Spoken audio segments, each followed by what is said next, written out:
pessoal, começa aqui o programa Filó, podcast da Conexão. Você sabe, o bate-papo gostoso, onde a gente aprende, né? De repente traz alguns insights, porque são convidados muito especiais, e convidadas também, claro, trazendo justamente o expertise de cada um e suas diferentes áreas de atuação. E hoje não é diferente. Hoje, realmente, eu estou curiosíssimo para entender um pouco desse segmento que, sem dúvida alguma, revoluciona o mercado, revoluciona a carreira, né? Cria milionários, bilionários do dia para a noite. É um negócio doido. Habib, eu estou no caminho certo aqui nessa explicação, tudo bem? Fala, Habib, tudo certo? Habib, ao meu ver tá assim, né, Habib? Mas eu queria saber mais como que você conheceu a convidada de hoje, Habib? Bom, Porque essa aí é por você, hein, Habib? essa é boa. Bom, eu dei aula há muitos anos, né? E a Juliana, que é assessora da Ana, fez o contato. Eu ainda falei: olha, parabéns, Juliana, porque você está ligadaça, né? Ela entrou aqui, a Ju. Obrigado, Ju. Ela está ligadaça porque ela já viu uma oportunidade, né, de apresentar uma pauta. Então, né? Não sei se foi bem na minha aula que ela aprendeu isso, mas aprendeu certinho. Tudo bem, Ju? Obrigado, viu? Muito bem. Então, a Juliana acompanhando também. Agora, nossa convidada é muito especial. Até porque ela tem algo na trajetória com o qual eu me identifico, que é justamente transição de carreira. Isso aconteceu por duas vezes na minha trajetória, que é Ana Jacobs. Ela é CEO da Jacobs Comunicação e tem uma trajetória que reflete bem a força feminina no mercado de marketing e influência. Ela é formada em engenharia civil, mas percebeu que a verdadeira vocação era a comunicação e, em 2020, fundou, então, a própria empresa. Olha que interessante. Ana, muito bem-vinda. Olha, ficamos muito felizes por você ter aceito o convite, principalmente por compartilhar a tua história. Seja bem-vinda, Ana. Seja Obrigada, bem-vinda, Elias. Ana. Obrigado, Gabriel, pelo convite. Uma honra estar aqui conversando com vocês e contando um pouquinho da minha história e da minha trajetória aí agora na área de comunicação e não na área de engenharia civil, né? A gente fez a transição aí vamos dizer, 2016, né? Mas essa transição de carreira, na realidade, contando um pouquinho da minha história, Por favor. eu sempre fui apaixonada pela comunicação. Na realidade, eu queria ter feito a faculdade de jornalismo, de relações públicas, né? Mas na época eu morava em Recife e o meu pai meio que não deixou. E aí meio que deu três opções aí para mim, né? Ele falou assim: ó, jornalismo aqui não vai dar em nada, não vai te dar trabalho, não sei o quê, então vamos partir para uma outra coisa. Bom, eu, advogada, não dava para ser, que senão eu ia brigar com todo mundo. Medicina, nem pensar, porque eu não gosto de sangue. Eu falei: bom, eu sou muito boa em matemática, né? Então vamos partir para a área de engenharia civil. E posso dizer para você que fui muito feliz nessa área. Eu trabalhei nessa área até 2016, me formei em engenharia civil.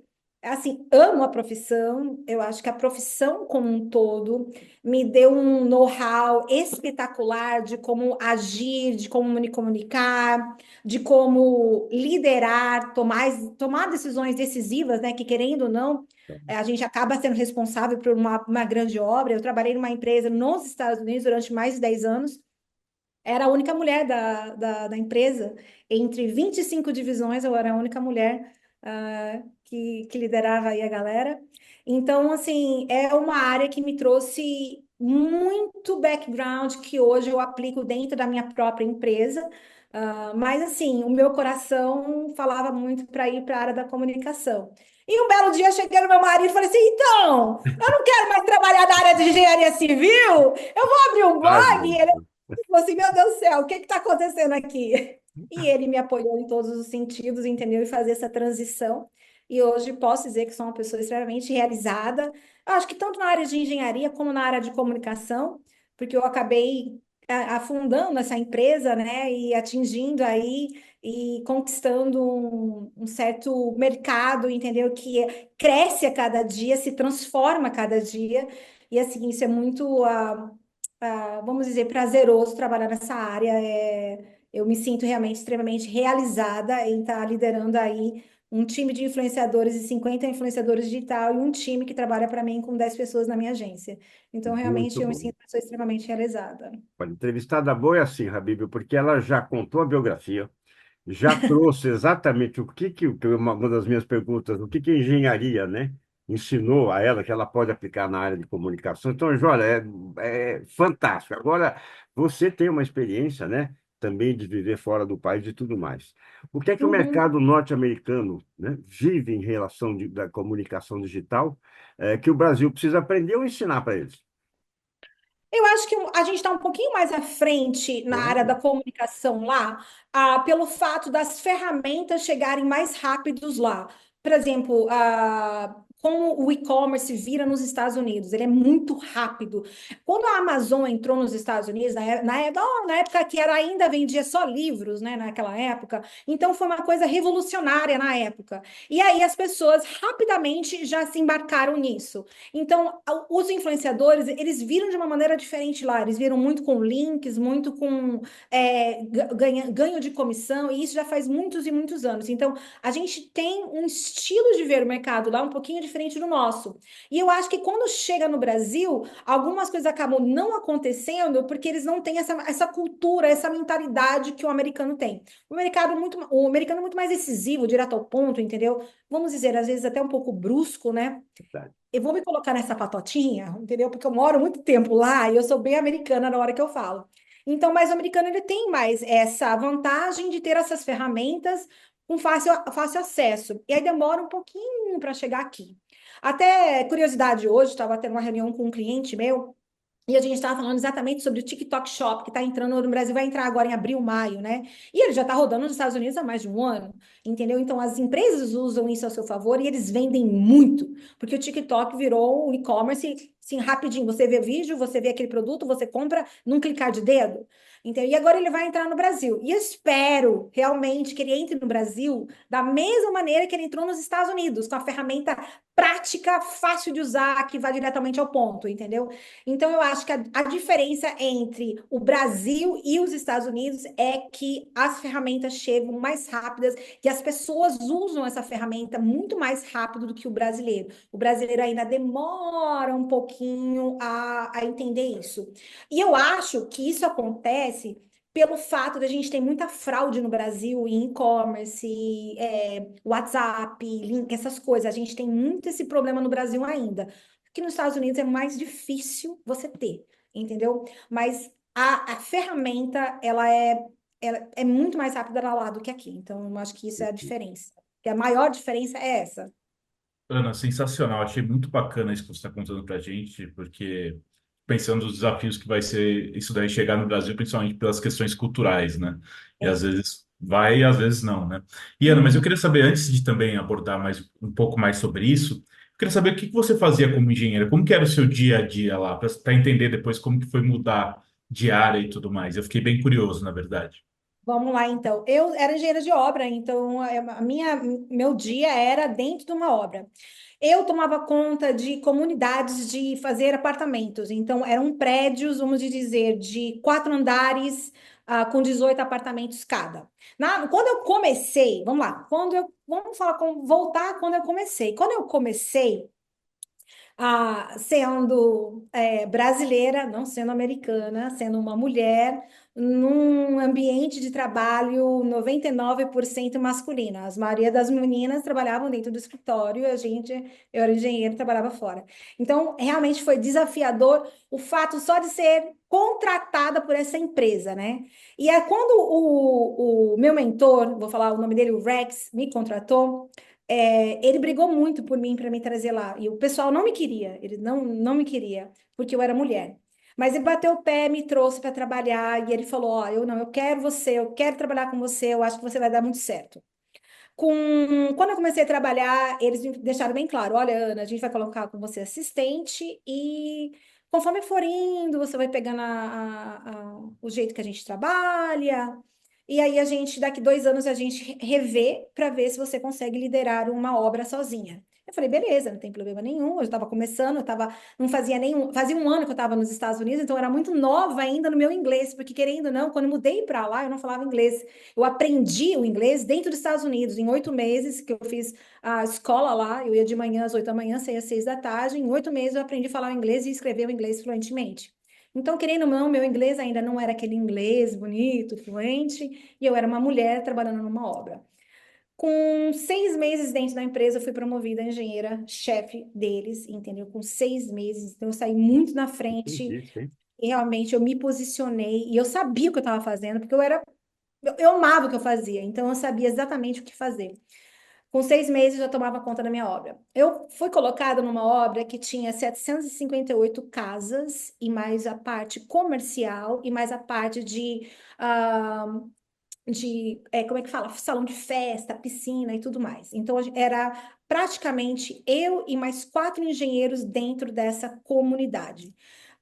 E a comunidade foi crescendo tanto, e assim, eu fui tanto me destacando, que eu virei a engenheira-chefa e mais um acima de mim dentro da comunidade como um todo. Chegava de manhã, você falando do meu dia a dia, eu chegava de manhã, chegava às 7 da manhã, eu já estava dentro da obra. Eu tinha mais ou menos, vamos dizer, a gente tinha mais ou menos 120 casas em construção ao mesmo tempo, virando, entendeu? Era muita, muita casa virando, e casa de todos os tamanhos, e assim, mais ou menos umas 500, 600 pessoas ali trabalhando. Normalmente, as pessoas que trabalhavam para a gente não eram diretamente ligadas à nossa empresa, eram todos subcontratados. Normalmente, nos Estados Unidos, a gente faz essa subcontratação porque a gente não quer essa ligação com a empresa. Então, ele vem, faz o trabalho dele e cai fora, entendeu? Então, tipo, é bem, bem rápido. Então, a gente tem a empresa que faz a parede, a empresa que faz a fundação, a empresa que faz o encanamento, a eletricidade. Então, eu chegava de manhã, trabalhava até 2, 3 da tarde e depois ia embora. Uma das coisas mais difíceis de lidar nos Estados Unidos quando você leva uma obra é a parte de fiscalização, vamos dizer. Eles vêm dentro da obra e fiscaliza para ver se você está fazendo tudo certinho. Então, cada etapa que você faz dentro de uma obra é passada por uma inspeção. Essa inspeção é feita pela cidade onde você está trabalhando. Vamos dizer, lá tem diversas cidades, entendeu? Dentro da cidade tem diversas cidades, entendeu? Você passa por essa inspeção. Então, aí você faz a casa, você termina a casa e a gente fica responsável por essa casa até a entrega da casa. A pessoa vem que compra a casa, você faz eles chamam isso de walkthrough, a andada pela casa, a qual você apresenta a casa para a pessoa, e a partir do momento que ela pegou a chave, aí essa casa é passada para o departamento de Customer Service dentro da nossa empresa. Já não fazia parte disso, eu fazia parte só da construção. Aí eu ia até a entrega, fazia a apresentação da casa, e daí depois alguém assumia por lá. Então, era uma coisa que mudava muito de cidade para cidade, porque tinha inspeções diferentes, pessoas diferentes, e você lidava muito com pessoas diferentes, porque cada pessoa que comprava uma casa era uma pessoa diferente. Então a gente tinha toda essa parte de comunicação que acontecia e mudava toda hora, entendeu? Mas era praticamente isso. Independente de a gente mudar de cidade ou não, a agenda era a mesma. E eu acho que foi uma das coisas que me motivou a sair dessa empresa, foi eu cair no monótono. Eu fiquei muito Olha, monótona, porque eu construía casa, eu fazia a mesma coisa, eu podia mudar de cidade, podia mudar de expressão, mas era o mesmo ciclo. Esse ciclo não se mudava, entendeu? Eu acho que foi por isso uma das razões a qual eu comecei, a minha mente é muito criativa. E a minha mente começou meio que voar aí, entendeu? E eu comecei a ver outras coisas que não era mais parte da engenharia. E foi aí que minha mente falou: opa, pera, vem cá, vamos fazer uma coisa diferente, entendeu? Então, acho que foi eu cair no monótono dentro da engenharia que me fez mudar de carreira. E é muito engraçado, porque eu cheguei no presidente da empresa um ano antes e falei assim, cara, você precisa me mudar porque eu não tô meio que aguentando mais fazer o mesmo Ctrl+C do Ctrl+V, entendeu? Ctrl+C, Ctrl+V, Ctrl+C, Ctrl+V. Né? Só que eu era muito boa na parte de prédio, cara. Ninguém ficava na parte de prédio. A parte do prédio, os engenheiros, ó, pá, corria. Porque é muita inspeção, é muita extensão de saco, a cidade, ai, é tipo de tirar a sua paciência, entendeu? E tipo, mas era a mesma coisa, a mesma planta, entendeu? Que era colocada numa comunidade, era como na outra comunidade, porque era o que vendia, né? O que dá certo, entendeu? E aí eu falei para ele, você precisa me mudar, me fazer sair daqui, porque eu tô entediada já, né? Daí ele, não, Ana, é porque você é melhor, lá, lá, lá, lá, lá, lá. Só para a informação, eu fui 5 anos consecutivas a número 1 da empresa entre 25 divisões. Entendeu? Então, ele realmente não queria que eu saísse, porque eram 5 anos que eu estava tomando banho de prédio. E prédio é o que dá mais dinheiro, entendeu? Não, a casa dá, mas o prédio dá muito dinheiro. E aí isso fez com que eu caísse no monótono e fizesse com que eu mudasse para da engenharia e abrisse minha própria empresa. Que bom. Mas não foi uma transição de imediata, sabe? Para contar para vocês. Eu comecei a estudar o caso em 2012 para 2013, entendeu? Então, eu comecei, criei um blog, entendeu? Fiz essa comunicação. E continuei trabalhando na engenharia até 2016. Então, eu trabalhava na engenharia, saía da engenharia às 3 da tarde, chegava em casa, sentava no computador, trabalhava até meia-noite, 1 da manhã, fazendo artigo, estudando, fazendo as coisas. Aí eu fazia assessoria de algumas meninas. Mas só em 2016 foi que eu realmente fiz a transição e saí da engenharia e me dediquei completamente à agência. Em 2020, abri a Jacobs Comunicação, entendeu? Então, foi um tempo de transição aí, não foi uma coisa imediata. Eu pensei muito, deixei tudo muito bem estruturado, entendeu? Antes de fazer essa decisão, porque querendo ou não, a engenharia a gente ganhava muito dinheiro, né? Então, se sair da engenharia para não ganhar nada, entendeu? Demora um pouco. Tem Mas quinto aí a dia gente útil, né, Ana? A engenharia. Aliás, uma das minhas biografias mais recentes é de um grande construtor incorporador do Brasil, que é o olha doutor só. Emílio Callas, né? Então, entendi, não tanto quanto você, mas entendi um pouco dessa área. Agora, veja que interessante, né? Porque tudo começa com incômodo, né? Quando a gente quer fazer uma transição de carreira, alguma coisa começa a incomodar a gente e tudo mais. É isso que você trouxe que é fantástico, né? É o mais do mesmo, não tem a motivação para, né, para repetir um trabalho, né, que você já faz com brilhantismo e tudo mais. E olha, pessoal, aqui não está se falando em remuneração, porque se imagina que a Ana estava muito bem remunerada, muito bem posicionada, fora do país dela, né, conquistando no mercado até certo ponto machista, né, cargos de liderança. Então Total. veja, né? Então não é questão realmente muitas vezes de dinheiro, mas sim, né, de felicidade. E Sim. quando a gente está em busca de felicidade, né, a gente tem que pagar um preço para poder encontrar. Então, parabéns, Ana, porque eu vivi muito isso e eu sinto, imagino você então, né, fora do país, a coragem, né, porque é um ato de coragem, né, não tenha dúvida, poder fazer isso. Mas eu queria dois pontos aqui que você trouxesse. Primeiro, porque eu acho que você pegou a bolha imobiliária lá, né? Peguei em Então, 2008. Foi a eu bolha queria que você imobiliária. Eu trouxesse comecei a um pouco trabalhar. disso e, na sequência, já explicasse para a gente exatamente o que faz a Jacobs Comunicação. Ok. Em 2008, a gente teve a bolha imobiliária. Eu já trabalhava com a Ryland, já trabalhava com a Ryland desde 2003, não, 2004. Então, quando a bolha imobiliária veio, eu já estava muito extremamente posicionada dentro da empresa. Tanto que o meu nome não foi nem cogitado a ser dispensado. Muitas pessoas foram dispensadas na época. Então, muitas. Eu era engenheira de obra e eu tinha mais 4 que trabalhavam embaixo de mim, que eram comandados por mim. E eu nunca vou me esquecer disso. A gente estava na casa modelo de uma da comunidade que eu estava fazendo, e o meu diretor chegou para mim, ligou para mim, ele falou assim: me encontra na casa modelo. Eu cheguei lá, ele falou assim: olha, Ana, hoje vai ser um dia muito difícil. E eu falei: por quê? Ele falou assim: porque hoje a gente vai cortar todas as pessoas, e dos 25 engenheiros, ficamos em 13 ou 14, se não me engano. Todos os assistentes foram mandados embora, todos os caras que ajudavam a cuidar da casa foram mandados, todos foram mandados embora. E assim, foi muito triste que uma empresa de 6.500 pessoas passou para 2.000 e poucas pessoas. Entendeu? Então ela ficou extremamente enxuta, porque ou eles faziam isso, ou fechavam portas, né? Então foi chocante aquilo lá, e aquilo nunca vou me esquecer, entendeu? 2008, então foi fevereiro de 2008. Eu me lembro que eu estava até grávida na época. Eu achei que lá nos Estados Unidos não tem essa de você estar grávida, não estar grávida, né? Se eles tiverem que te mandar embora, eles vão te mandar embora. Não Olha, existe essa lei, né, que te respalda, isso não existe lá, entendeu? Mas pelo fato de eu ser uma pessoa extremamente posicionada com eles, eles nunca nem passaram pela cabeça, eu acabei ficando com eles e fiquei com eles até 2016.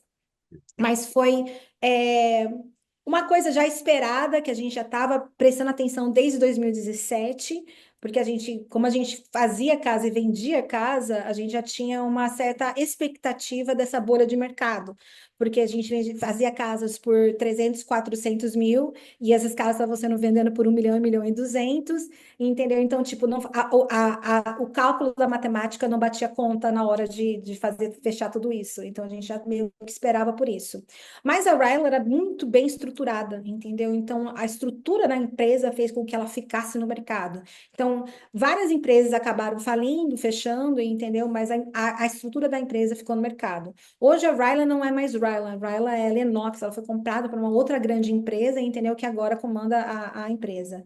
Mas foi uma época bem difícil, sim, e não vou negar. E na época eu acabei, meu filho nasceu em 2008, e eu acabei fazendo, eu voltei, nunca deixei de trabalhar com eles na realidade. Ah, tive meu filho e acabei voltando e ficando mais até 2016 com eles. Mas assim, foi uma época bem difícil e muito triste ver as pessoas que trabalhavam comigo sendo dispensadas da empresa, entendeu? Sobre a Dicas Isso. Comunicação, o que que a gente faz?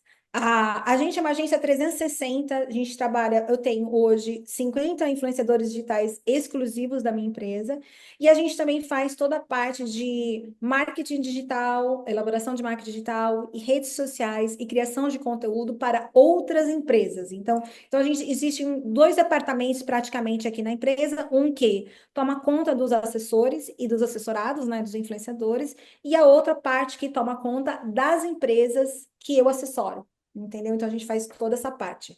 Então, tudo que envolve marketing digital, a gente faz. Até site, lançamento de produtos, fazer o desenvolvimento de produtos, já desenvolvi diversas empresas, né? Hoje estou começando a trabalhar com uma nova agora, entendeu? Então a gente faz todo o desenvolvimento do produto, de começar do zero até lançar no mercado e trazer conteúdo para a rede social da empresa. Então, a gente faz todo esse trabalho. O único trabalho que eu não faço é de gestão de marketing. Eu não faço gestão de marketing, não é uma coisa que eu gosto, então eu não trabalho com o que eu não gosto. E não faço nada que reflita em RP também, que é o que a Ju faz, eu não faço, entendeu? São coisas que eu não faço, que está no digital. Mas o resto a gente faz.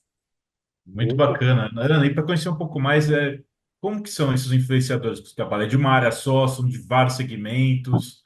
São aí Olha, são do Brasil, são dos Estados Unidos? Se puder contar um pouquinho para a gente? ponto. Ó, os meus influenciadores estão aqui no Brasil. Eu não tenho influenciador fora do Brasil. A maioria das minhas empresas são brasileiras. Algumas empresas que eu trabalho são grupos internacionais.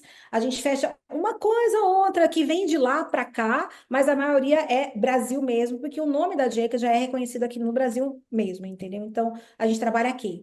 O nicho que eu trabalho, 95% é beleza, é mulher. Então, cabelo, maquiagem, cuidado com a pele, roupa, sapato, joia, entendeu? Então, é relacionado à beleza. Eu tenho um menino só, que é o Matheus, que é humor, entendeu? É o único menino que eu tenho, e ele é sensacional, entendeu? Então, até eu tenho muito orgulho dele, que quando ele veio me procurar, ele falou, não, eu quero que você seja minha assessora. Eu falei assim, cara, mas eu trabalho com beleza. Ele falou, eu não quero saber, a gente vai trabalhar junto. Faz 2 anos, tá indo para 3 anos que ele tá comigo, e deu muito certo, entendeu? Então, a gente faz um pouco de tudo com ele, entendeu? Até beleza, ele entra no meio, entendeu? Mas 95% do meu cast é focado realmente na beleza e no estilo de vida. Bom, sem dúvida alguma, né, você tem apresentado, né, conforme números aí divulgados, né, 2 dígitos de crescimento, que é fantástico, sem dúvida alguma, né? Alguns números Uhum. aqui da Jacobs, mais de 9 mil ações realizadas, mais de 1.000 marcas parceiras, mais de 500 eventos realizados, mais de 100 milhões de contas alcançadas. Deus do céu, metade do Brasil, né? Você bateu na porta da casa de metade do Brasil, né? Minha agência também foi reconhecida pela Zenith como uma das top 10. Então, dentro disso, uma coisa assim que, às vezes, eu vivi muito isso ainda tempos atrás, quando eu era repórter esportivo, né? Um garoto explodia com 17, 18 anos, completamente sem estrutura emocional para tanto Tem sucesso. muito. É. Então, eu queria que você trouxesse um pouco disso, porque realmente são, né, acessos milionários, bilionários É. e tudo mais, do dia para a noite. Trabalha-se também esse lado emocional? nos teus assessores? Muito, muito, meu Deus, eu sou meio que a mãezona da galera aqui, entendeu? Tipo, quando alguma coisa está errada, vão me chamar, vão me ligar, entendeu?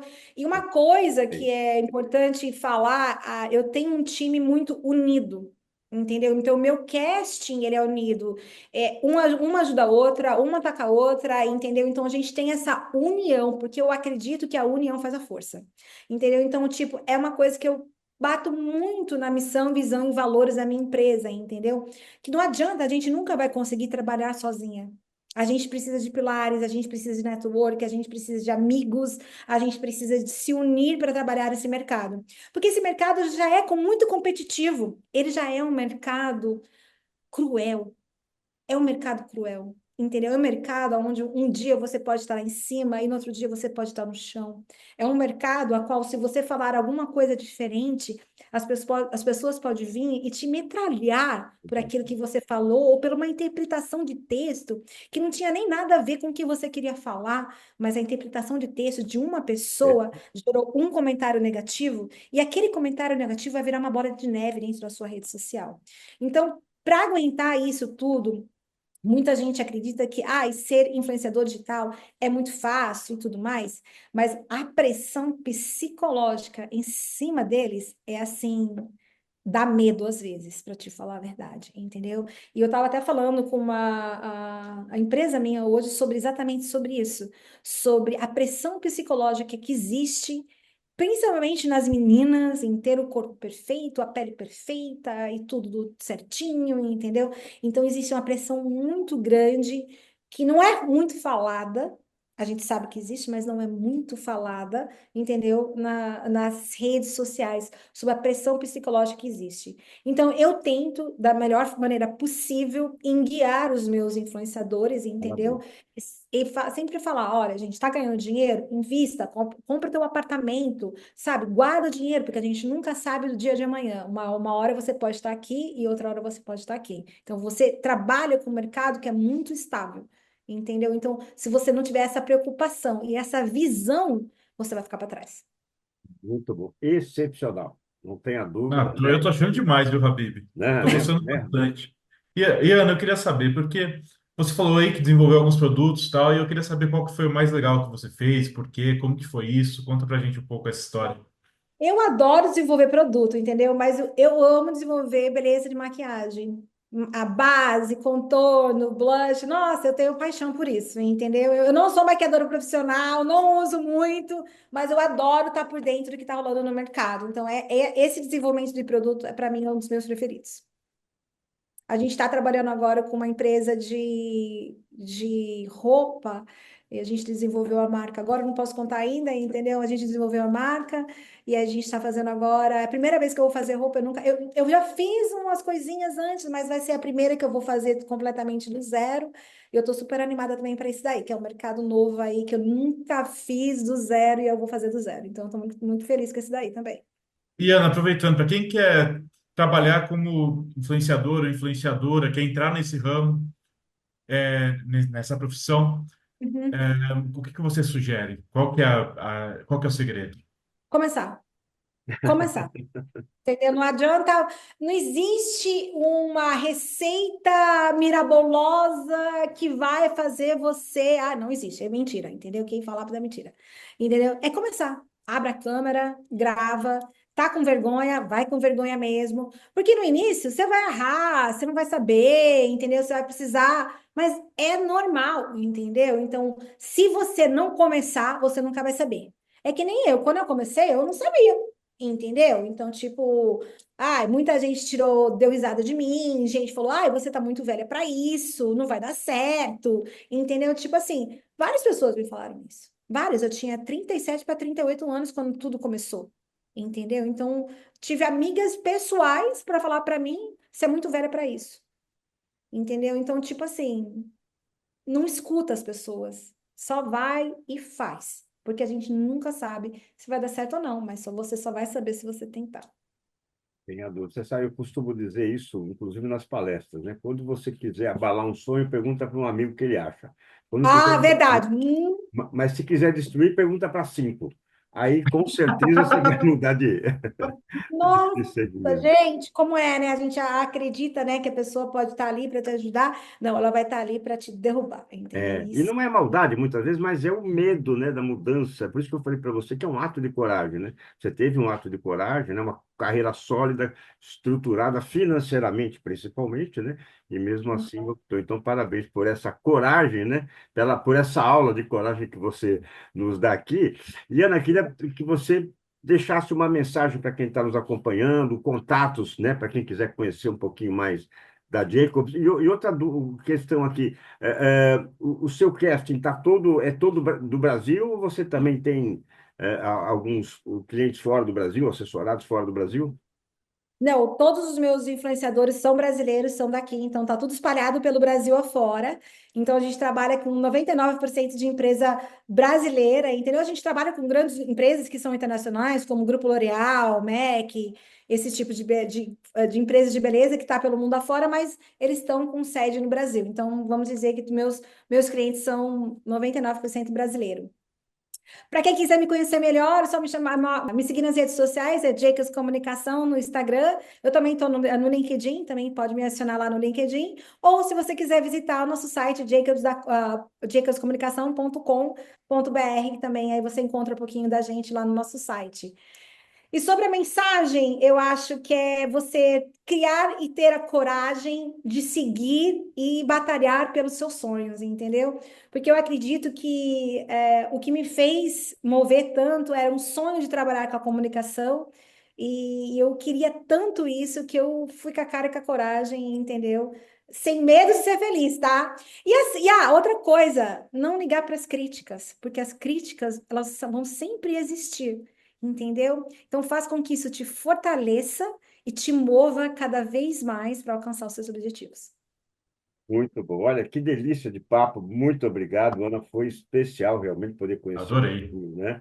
Mais sobre, principalmente, essa transição de carreira, essa coragem, e principalmente, né, esse setor, esse segmento que está tão intenso, realmente, que tá atraindo, né, olhares, né, da mídia, enfim, do marketing, de tudo que a gente imagina. Parabéns. Obrigado, Juliana Matheus, ó, por você, né, nos aproximar aqui com a Ana. E, Ana, aqui o Filó, a gente sempre lembra disso no final. O Filó é uma grande roda de conversa. Então, quando tiver um papo bom para agregar, tua cadeira já está aqui, é só chegar, sentar e jogar esse papo aqui com quem está nos acompanhando, tá? Muito obrigado por participar com a gente, Ana. Muito Obrigada a obrigado, vocês, Ana. gente. Amei o papo, amei conhecer vocês. Idem. Um beijo para vocês, muito obrigada de coração. E também estou sempre por aqui. Se quiser bater um papo, trocar uma ideia, é só chamar também que a gente está por aqui, tá bom? Excelente. Muito obrigado, Ana Jacobs. Obrigado, Juliana Matheus. Que a Ana Obrigado. Jacobs, que sem dúvida alguma, né, trouxe aqui um pouco da trajetória dela, ela que é CEO da Jacobs Comunicação. Habib, tudo em ordem, então? Vamos fechando por aqui? A Bibi, vamos fechando. Eu já coloquei aqui o Filó, já pedi para seguirmos lá a Ana Jacobs e a Jacobs Comunicação. E, Habib, vamos ter que chamar ela para outra vez aí, porque vamos ter muitas perguntas aí para fazer, hein, Habib? Com certeza esse papo vai continuar. Pessoal, obrigado por estar com a gente aqui no Filó Podcast da Conexão. Até o próximo. Tchau, tchau. Até lá. Tchau, tchau. Tchau, tchau.